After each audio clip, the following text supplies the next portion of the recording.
You're listening to an IOE podcast. Powered by UCL Minds.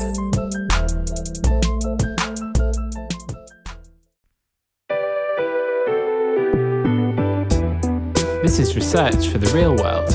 Conversations with researchers about the paths they've taken to shape our everyday lives.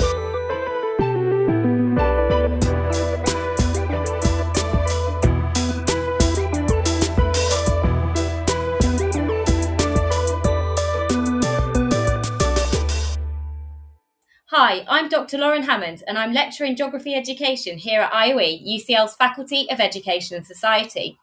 In this season of Research for the Real World, we're getting involved in IOE's 120th anniversary celebrations. So we're shining a light on the contribution that IOE postgraduate researchers, past and present, make to society through their work. This is also a momentous occasion for those involved with the EdD programmes, as it celebrates its 25th year. In this episode, I'm delighted to be talking to Anya McAllister. Anya is lecturer in both languages in education and in refugee education, and is also a PhD student here at IOE. Prior to working at IOE, Anya was a modern foreign languages teacher. Anya's recent research includes a seed-funded research project on the experiences of refugees and asylum seekers' access to higher education. This project was funded and supported by the Department of Culture, Communication and Media at IOE, and Anya is now using this research as the basis of a UCL Public Policy Fellowship. In this project, Anya is seeking to develop engagement pathways with policymakers to reduce barriers to higher education for refugees and asylum seekers. These are critically important areas of research in the current global context, where many people are forced to migrate and seek asylum for reasons including conflict and climate change. Hi Anya, welcome to the podcast. It's great to have you here today. Hi Lauren, thank you very much. It's very nice to be here. It's a great privilege. So Anya, I'm really looking forward to hearing more about your work at IOE, but first it'd be really nice to get to know you a little bit more. Could you tell me a little about how you got into working in education and your background in the field? Yes, certainly. I have had occasion to think about this often over the years. And I suppose I am the child of immigrant parents. I was an immigrant myself to Australia, and a line, we're going to be talking about poetry later, and a line that stays with me all the time, and I'm sure one day will develop into a poem, is that I come from an immigrant line. And so my parents took us to Australia, and perhaps learning language was a way for me to explore another culture while experiencing being part of a different culture and a different environment. And I met teachers there who inspired me and who treated me, as if I had some real potential. And that stayed with me and took me into teaching, into languages teaching, which took me into ITE. And then I have had the profound privilege to be able to work with refugees and asylum seekers.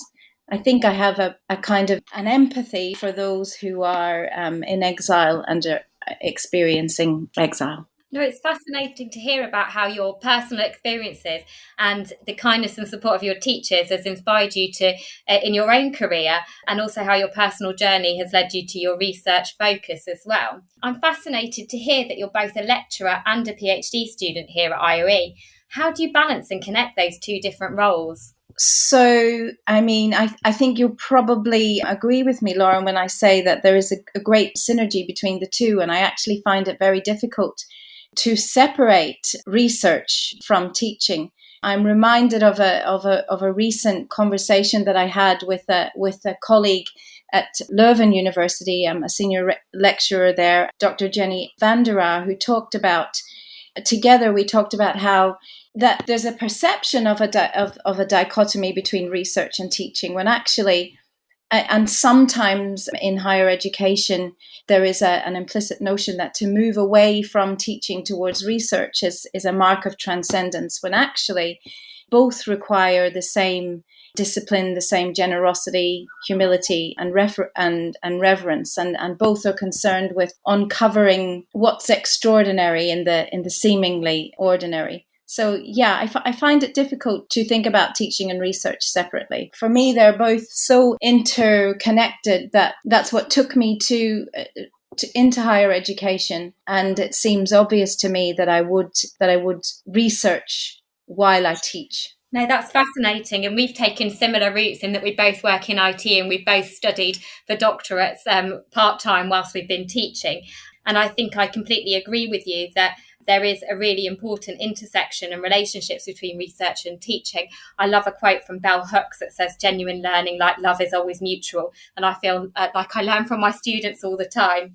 So could you tell me a little bit about what the Reconnect programme is? Well, I think that the quote that you've just used, could you just repeat it for me there, Lauren? Genuine learning, like love, is always mutual. Yeah, and so that that really is the essence of what happens on the Reconnect program. I firmly believe that I go into the classroom every term with Reconnect students, and we learn together, because I have the privilege of, on the Reconnect program, and I'll get to the specifics in a moment, of working with people who are profoundly more knowledgeable than me. They have, at the moment, in the current iteration, there are judges, lawyers, comparative literature lecturers, teachers, engineers. There are people who are refugees or are seeking refugee status with phenomenal experience and qualifications. And they come to the Reconnect program because they're seeking access to higher education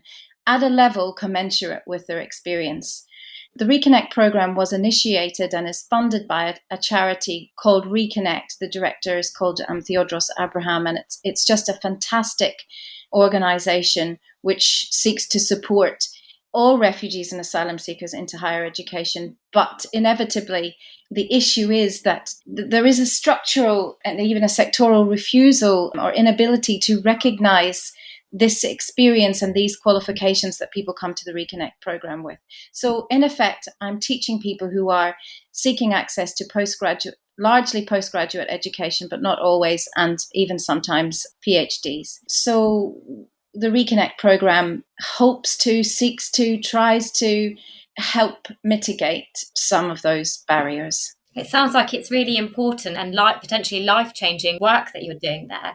Could you talk to me a little bit about why access to higher education is so important, and about some of the barriers that refugees and asylum seekers face when trying to access higher education? Well, I mean, there is a breadth of research which recognizes that regaining access to higher education and or reestablishing oneself professionally is key to integrating oneself into a new life. And so then, it's not a surprise then that many refugees and asylum seekers see access to higher education as very, very, very important for them in reestablishing themselves.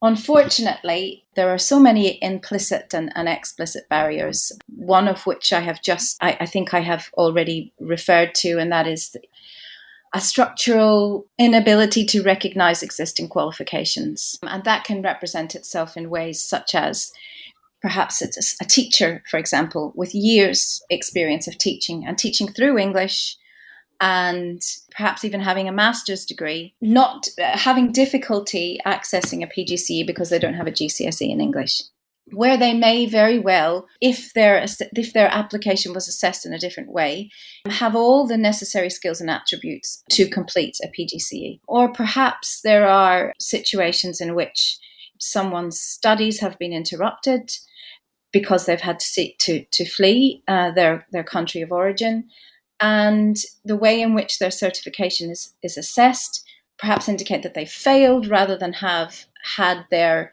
studies interrupted. And you can imagine that if you've completed 3.5 years of a 4-year degree, you don't want to go back to the beginning, and nor should you have to go back to the beginning of those studies. But to find a way in so that you don't have to go back to the beginning of those studies is very difficult.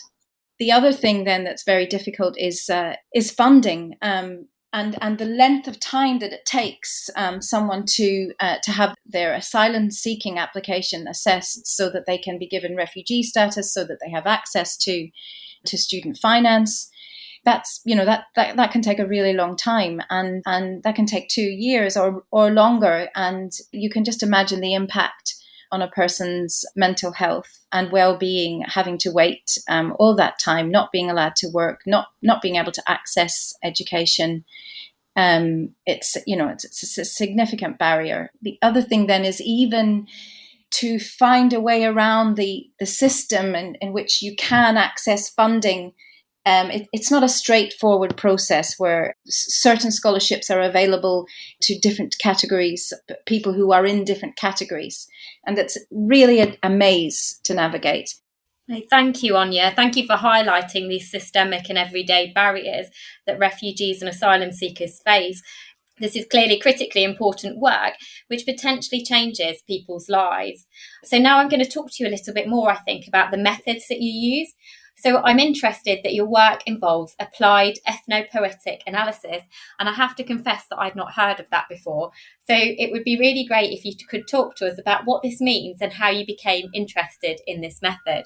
So I came to applied ethnopoetic analysis through my interest in both poetry and language and social justice, and the idea that language is, to draw on Jan Blomhart, that language is a resource which is unequally distributed, and expectations that we have about the way in which language is produced is often exclusionary, and it silences people who are already marginalized. Using dialogue as a tool, ethnopoetic analysis can be applied to look for the poetics that are inherent in the stories that people tell. And so when you use the applied ethnopoetic analysis method, you can uncover stories, you can uncover what people really want to say in a way in which the opposite happens if you apply normative expectations around the way people should speak or the way people should write, and further silence their stories whenever you apply the kind of researcher's interpretation onto a story. So applied ethnopoetics works in the opposite direction, I suppose, trying to uncover and strip away norms to look for the features that are inherent in the language that people are using, the poetic features. Does that make sense? Yeah, it does. It sounds fascinating. And perhaps you could tell us a little bit about why you chose to explore refugees' experiences through applied ethnopoetic analysis and poetry, and how you did that. Well, first of all, if I could just differentiate between applied ethnopoetic analysis as a research method and the other really important strand of my research, which is critical poetic inquiry as a pedagogical tool. So yes, I use applied ethnopoetic analysis to analyze the narratives that have arrived out of dialogic exchanges with refugees and asylum seekers. But I also use dialogue with my students so that together we can elicit poetry that they are the authors of. So there are two strands to my research, and both of them, I'll get directly to your question now, both of them are concerned with language as a tool for both, or how language can, dismantling language as a tool for perpetuating inequality. And that's what applied ethnopoetic analysis does, and that's what poetry does too, because it allows the voices to be amplified where they would otherwise be silenced. And so using this with refugees is obviously really an important. Yeah, it's particularly important because they are so that they experience such barriers which marginalize them and power structures which attempt to silence them. I think that anyone who reads the recent preliminary output from the Seeking Access project will understand why I say attempts to silence them, because what really comes out there is agency and tenacity. And I didn't add anything to the narratives. I didn't take anything away from them. I just used ethnopoetic analysis to arrange them on the page. And so the eloquence and the emotiveness of the language that reveals that tenacity and that agency. Could you talk to me a little bit about the impact of the work so far and where you hope to go with it next? Yes, again, going back to that crossover and the synthesis between research and teaching. For me, the pedagogical impact that I have and that my students have on me I really want to emphasize that, is where there's been a lot of power, I think, in those classrooms generated between us as a kind of micro learning community, using dialogue to elicit ethnographic poetry. And that has led that work, along with the Seeking Access output, which is a result of applied ethnopoetic analysis.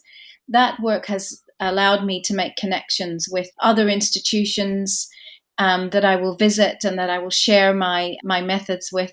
But it has also led me to the public policy fellowship that you mentioned. And what I hope to be able to do is to develop engagement pathways that can actually, make a difference to reducing some of these barriers and allowing the exceptional people that I work with to access higher education at the level that their accomplishments that they deserve. To finish off with then, why do you think it's important that poetry and applied ethnopoetic analysis has a place in higher education? So I think that these other forms in higher education are an act of resistance and an acknowledgement of the fact that there are other valid ways to convey what one knows other than conventional academic forms. And I think that allowing space for the perspectives of people who have been othered is particularly important in intercultural work. I think that when we allow a range of voices to enter the center and not be silenced in the margins, then we expand everybody's perspectives. And I think that forms such as poetry allow for emotive and profound connections, which can have a wider reach, and then in that way increase the capacity for impact for those who want to work to combat marginalization. Before we end, I'd like to share a poem that was written out of an experience working with women in a refugee camp, and is the poetic arrangement of dialogic utterances in a poetry workshop with them. It's called 3 Memories of Kurdistan. When I am sad, I remember the beach. I watch the boats move on the water, clouds light in summer sky. I watch the rising and the setting of the sun. In springtime in Kurdistan, we go to the mountain. There are flowers, trees, and figs. I remember my father. He puts his arms out and says, "Come here." My father is good and beautiful. Now I'm happy when I help my child write his name. That poem has actually been set to music as well in separate movements by a choral composer called Chris Hutchings, and the score can be downloaded and used for free, and has in fact been performed by choirs as part of his #Choirs Against Racism initiative. And it's free for use and to be performed nationally or internationally in support of refugees and asylum seekers to combat racism. Thank you so much for that suggestion, Anya, and for reading that poem. It's really brought to life the importance of this work, and what a profound and moving way of ending the podcast.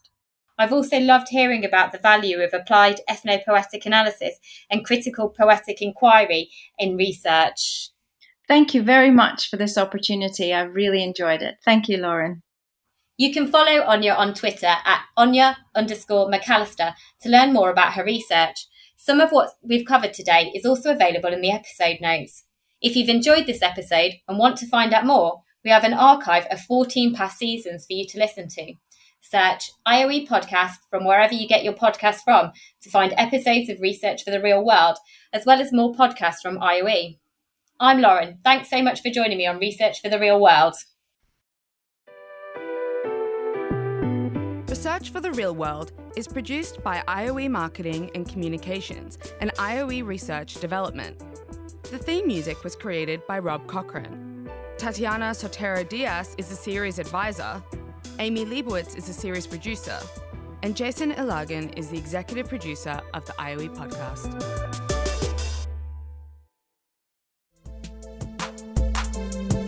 Thanks so much for downloading and listening to this IOE podcast.